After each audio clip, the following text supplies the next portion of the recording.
Hello everybody, it's Clormo with another Video Corrects tutorial, and finally this is the last video for the dreaded Alchemy series that I've been working with for the last few months. Today I'm going to be talking about modulation effects and the last very bit of the effects that I haven't covered, which is the reverb effects. So those two combine into one video because I think we can go through them pretty quickly. There's a lot of things that have been seen before, and just because it's the last video of the series for Alchemy, I finally changed the MIDI information to give it a little twist and have a little bit something different to do as usual. If you have not seen any of my videos before, or if you haven't done so, please subscribe to my channel and make sure that you leave me your feedback in the comment section or in any other of the social media pages that I have in the graphic below somewhere in this video. And if you liked or disliked any of my videos, do so there as well. I want to thank everybody that has subscribed recently. As of this recording, I think we were at 114 subscribers, so a few subscribers up from the last video in Spanish. But anyway, thanks as usual to those of you that have helped me spread the word out. And let's go right into Logic Pro X. And so I also changed the preset a little bit just to give a little feeling. Let's just take a listen to that before I start talking.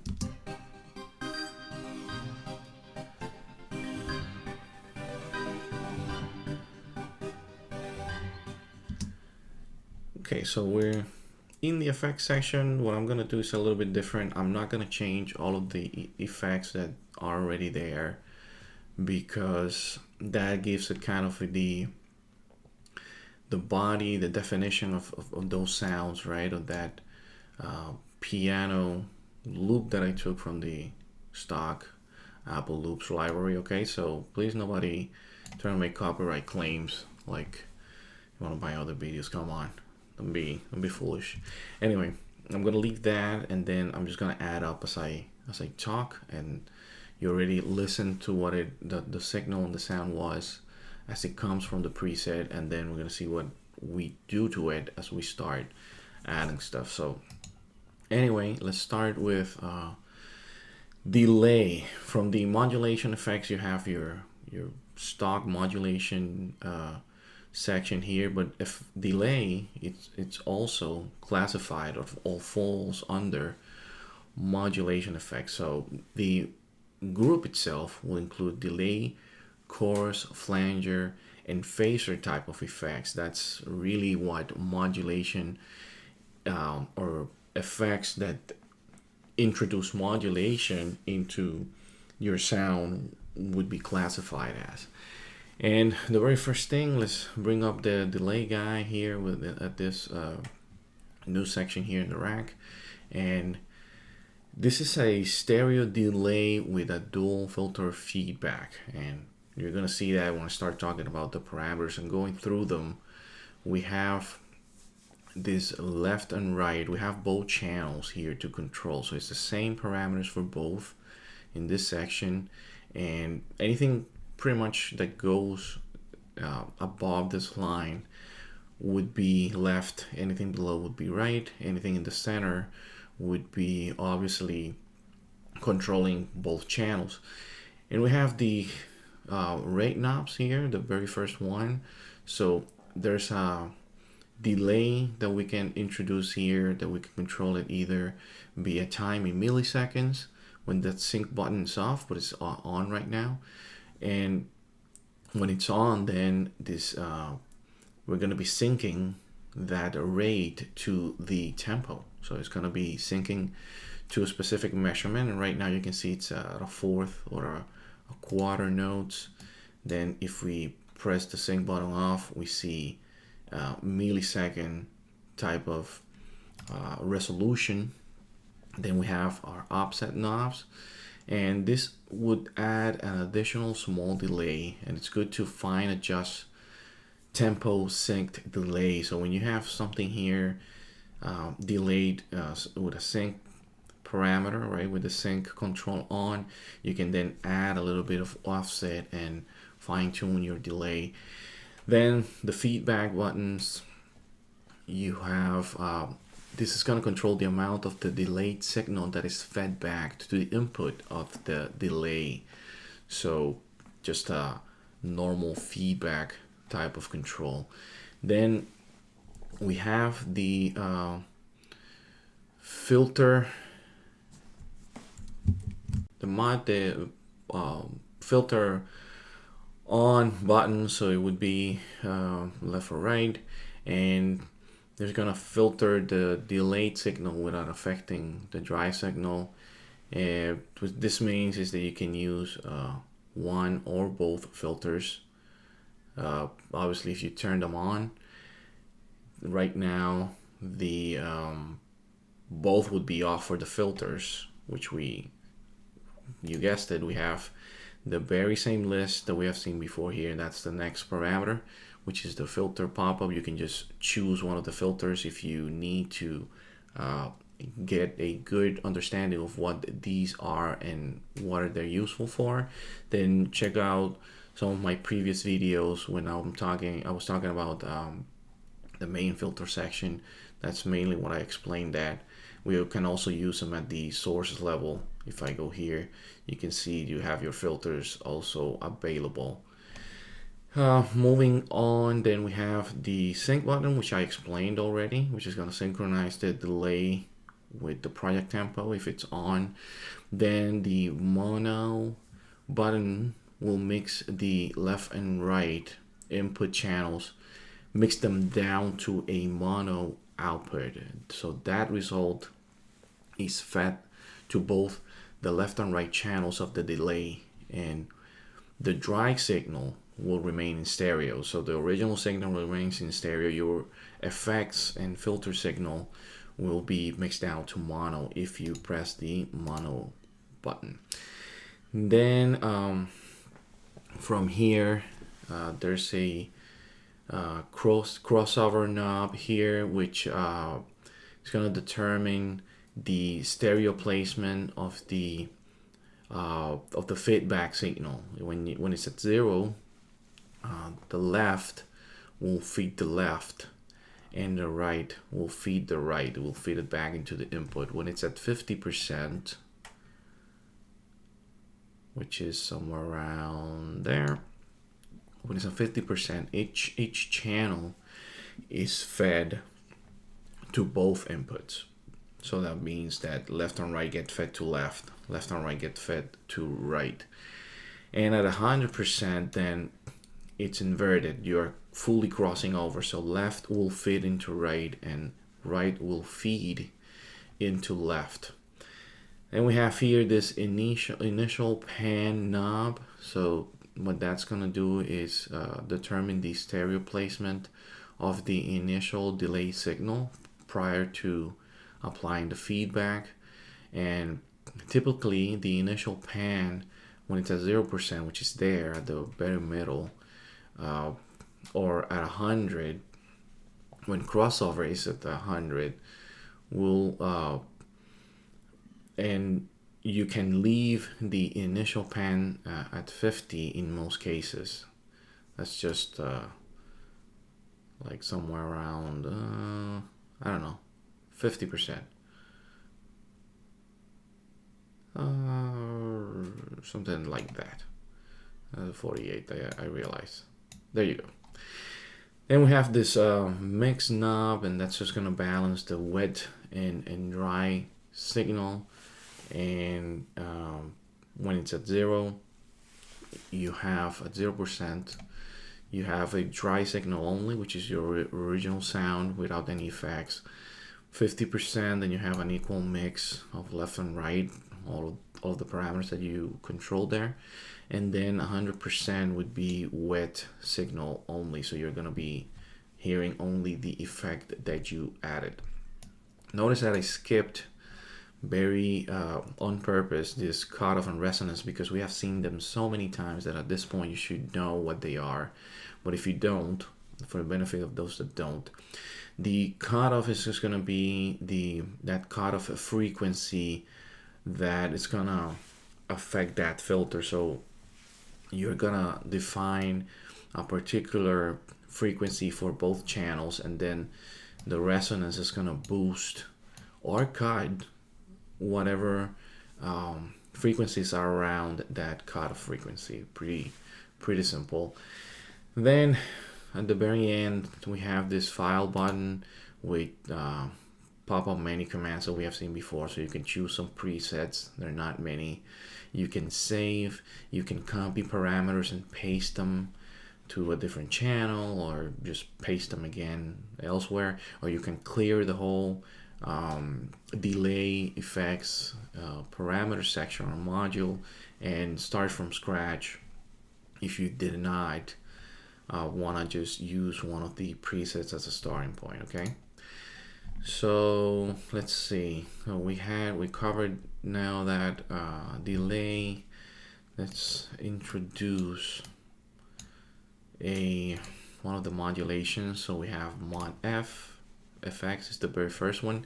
So it's pretty simple. So this one is a short delay with a built-in LFO modulation, which is useful for chorus, flanging, and some of those related effects. And the very first button that we have is a file button. Same thing as before, you have some presets, and you can do all sorts of other commands to copy, paste, and arrange your different parameters as you see fit. Then we have this series of 6 knobs or parameters. We have a delay knob, which is going to base the delay time. When it's a short delay, that's useful for flanging. If you're at 10 or so milliseconds, which would be from there to about 40, which is the very end, the very tip, it's going to be useful for chorus. And then longer delay times can produce a variety of metallic and buzzing effects. So that's what you're going to get there, just another type of delay type of effect.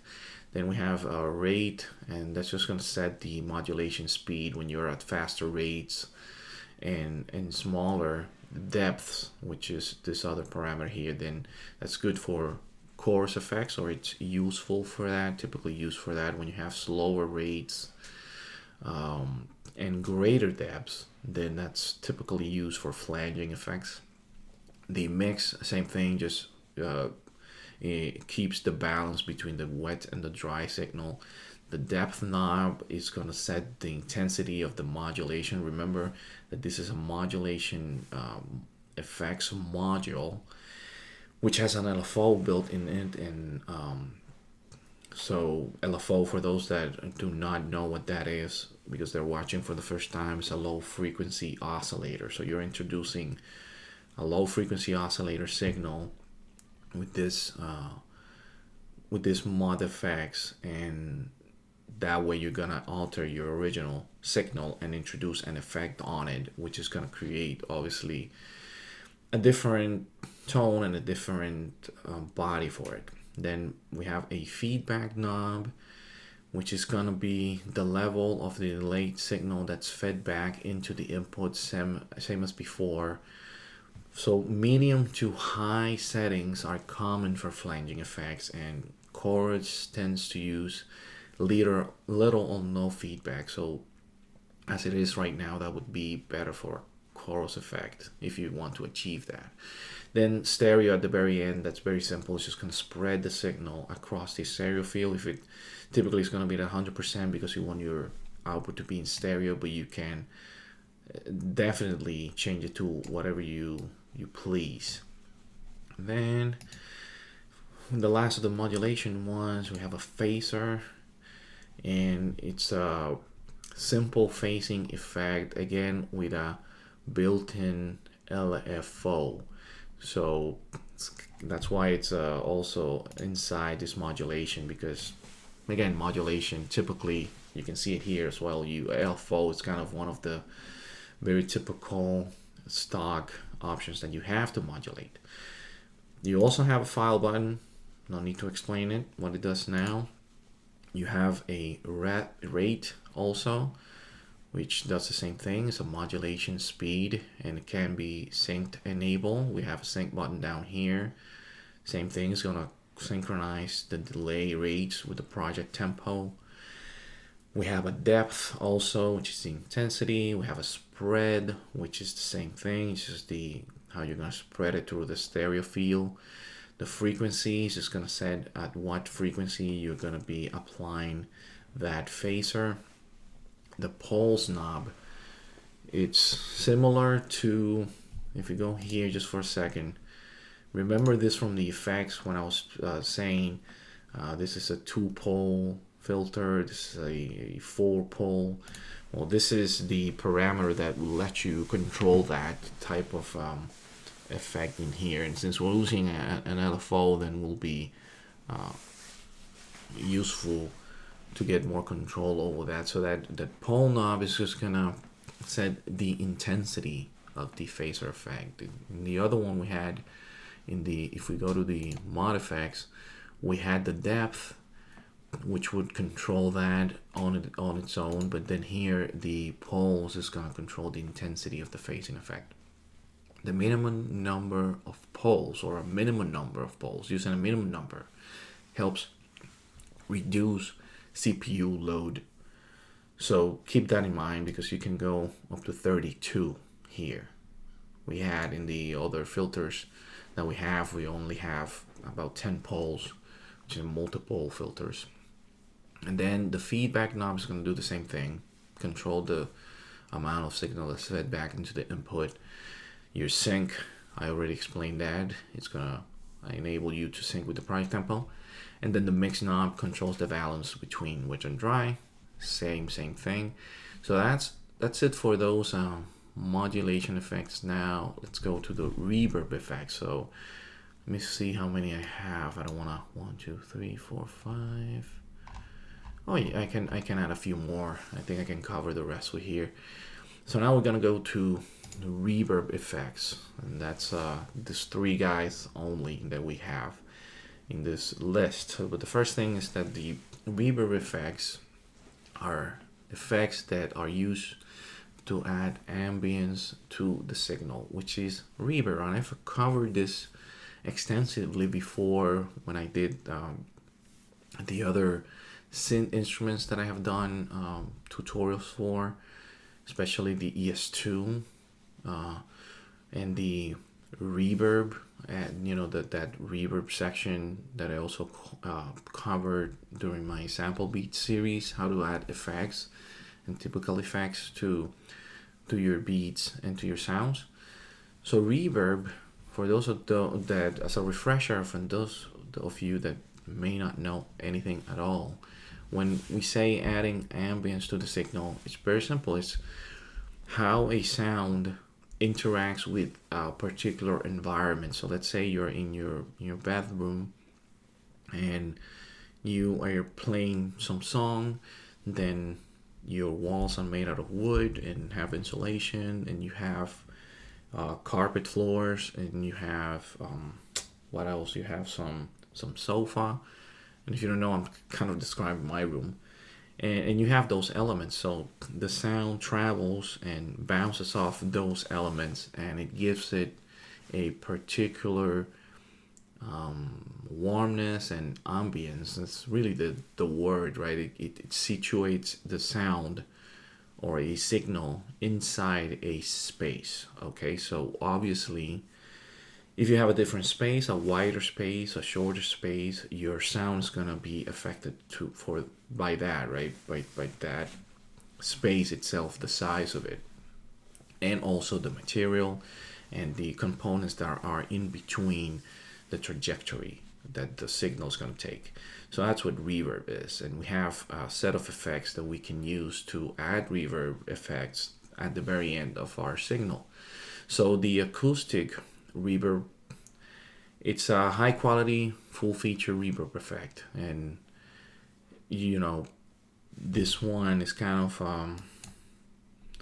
let me bring it up, has a few parameters in there, and again, fully featured means that you can control all of those little parameters or variables that I explained in my long-winded explanation in the beginning, like materials and all that type of thing. So let's start with those. We have a time knob that's going to set the length of the reverb tail, which is at the very end when you have bounced off your material or whatever in the space. It produces a sound that kind of it's an echo as well. It could be seen as an echo. So obviously an echo, when you make a sound, your sound stops and you can still hear something left of it. So that's what the time's going to set, that tail. The pre-delay is kind of set the amount of initial delay that you can put. You can so see that you can also add some delay already. Then we have this room parameters. So that's why it's called room. That's why I was saying in the beginning, you can control all these parameters. You can control the size, the width. You can control the diffusion, the intensity or the density of the first reflections. You can control the gate, which is the threshold below which reverb tail is going to be gated. You have an attack, which is going to shape the beginning of the gated reverb tail. You have a decay, which is going to shape the end of the reverb tail or the reverb the sound, while the diffusion controls the beginning of it. And it's very important to know that width and size are in percentage, so it's just controlling the virtual dimensions of a simulated space. So you can say based on the time it takes and all that sort of stuff, you can say, okay, so the size is this much percentage and the width is this much percentage, and it's going to take that into account and say, okay, so based on the time it's taking, it's a cathedral, but you're sizing it differently with adjusting the room parameters. Then you have EQ knobs, which modify the frequency content of the wet signal. So low frequency sets the frequency of a low shelf that you can boost or cut with the low gain, and same for the high frequency. The high frequency is going to set a frequency on a high shelf that you can boost or cut with your high gain, and obviously the gain is given in decibels for that same purpose, and then the low and high frequencies are given in hertz, so you can control those parameters as well in there. Then you have a damping module here, which is going to control the amount of frequency specific losses or damping. A damp low F sets the frequency of a low shelf, and you can damp more by increasing the low amount of dampening and say with the high frequency. So it works kind of in a similar way as the EQ, but you're going to diffuse or dampen your losses. And then we have this out here, and this quality, the out is kind of the variation. So this is gonna give you some reverb color or color. It would add color to the reverb itself. The quality knob is the precision that in which this reverb effect is gonna be processed at. So by default it's at 50. You could imagine that the lower would be better for your CPU, but if you have a monster system, you can go all the way and make it more precise and more faithful representation. Then you have a mix knob, which is going to again control the wet and dry balances of the signal. And you have a file button with some presets, where you have a lot of presets here, because reverb is something that through the times has been very well studied and very well captured. And some of these guys, right, well, all of these presets include something that's called an impulse response. So somebody went and set up a recording equipment inside a specific room, like let's say an arena, right, or a bottomless pit or a cave, and they set this recording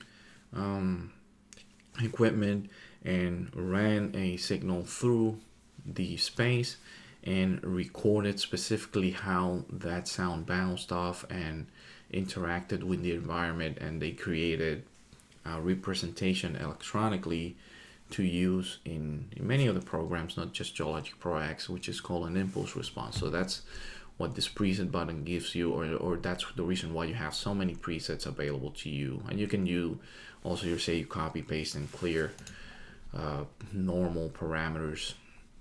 And now let's move and add another classic reverb. So that's just a CPU efficient reverb, and you can also access it in many other ways in your channel strip via the effects. If you can see that later, you'll have a similar reverb in there.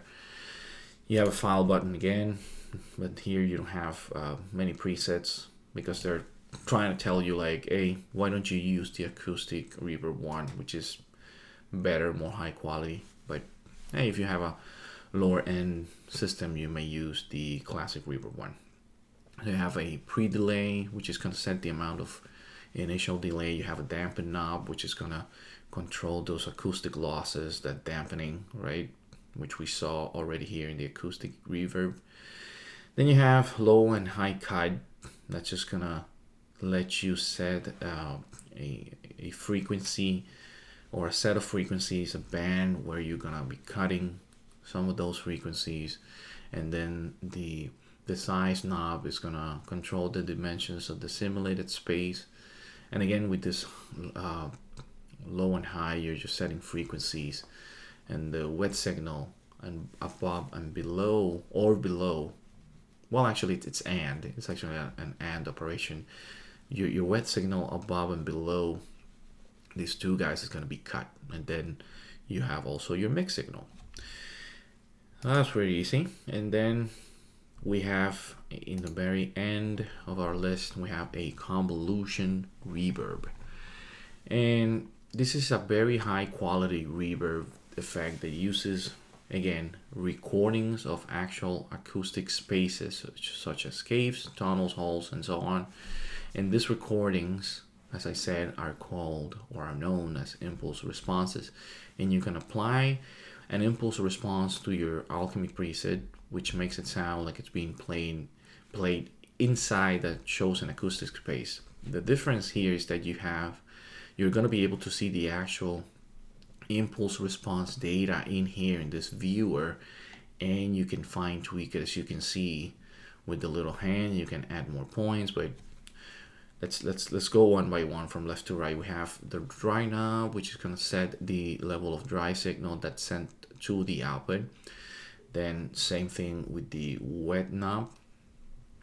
And then we have a pre-delay knob, which sets again the amount of initial delay. We have a size knob, again for controlling the dimensions of the simulated space.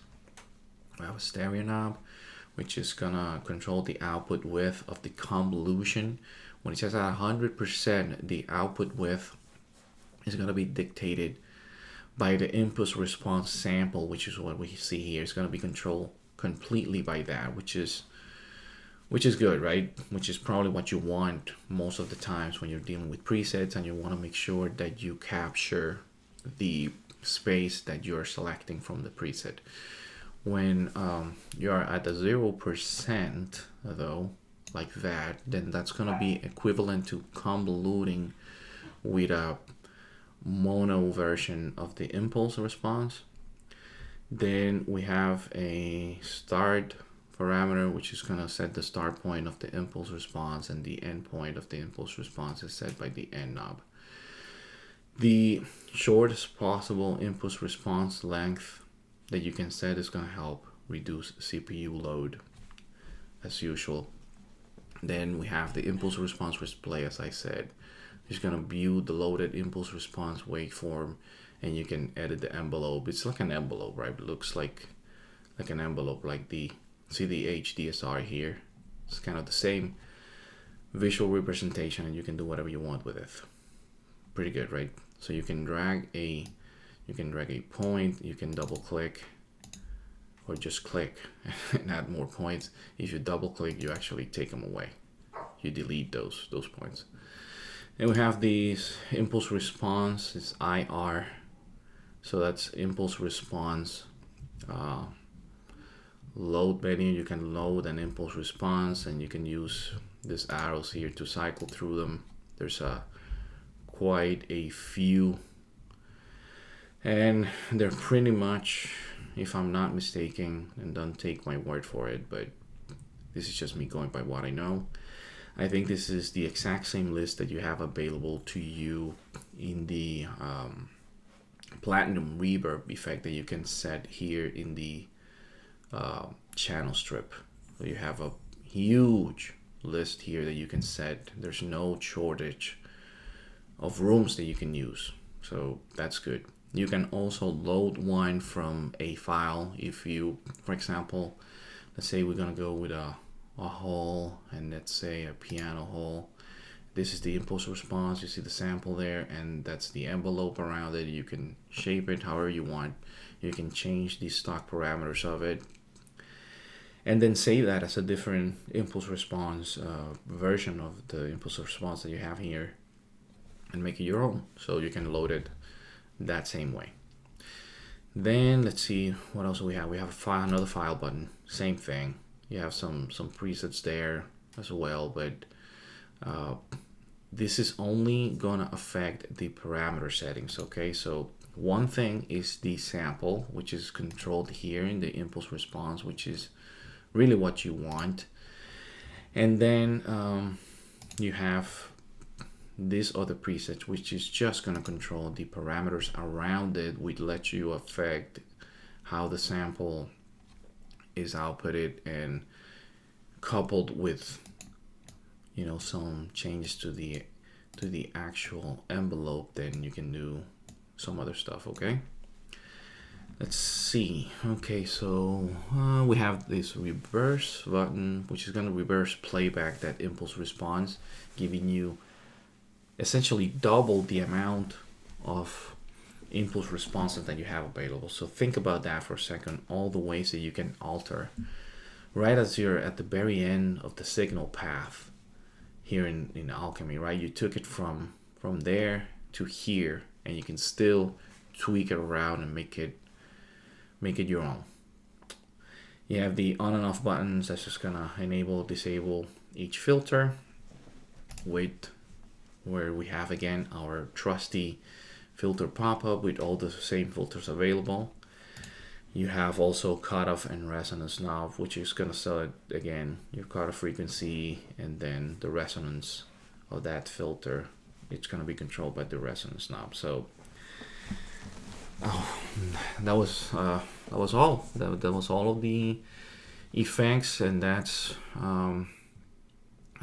everything we had in respect to Alchemy. I don't know how many videos that was, covering each and every little aspect of the instrument in a more theoretical kind of manner. I did tweak parameters as I was going through, and this is saying this for the benefit of those that are new, and just because the video is already a little bit longer in length anyway.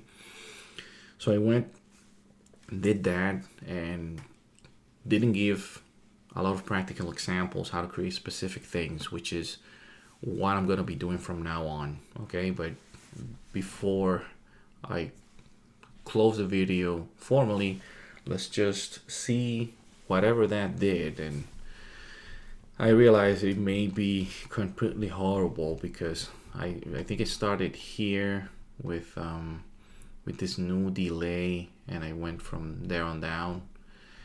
That might be I don't know if you remember from the beginning how it sounded. Let's see how it sounds now.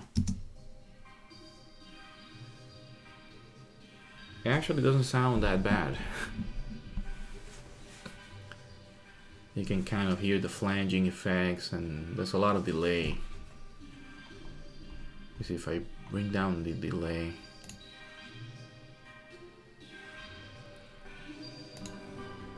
yeah, kind of notice that in there.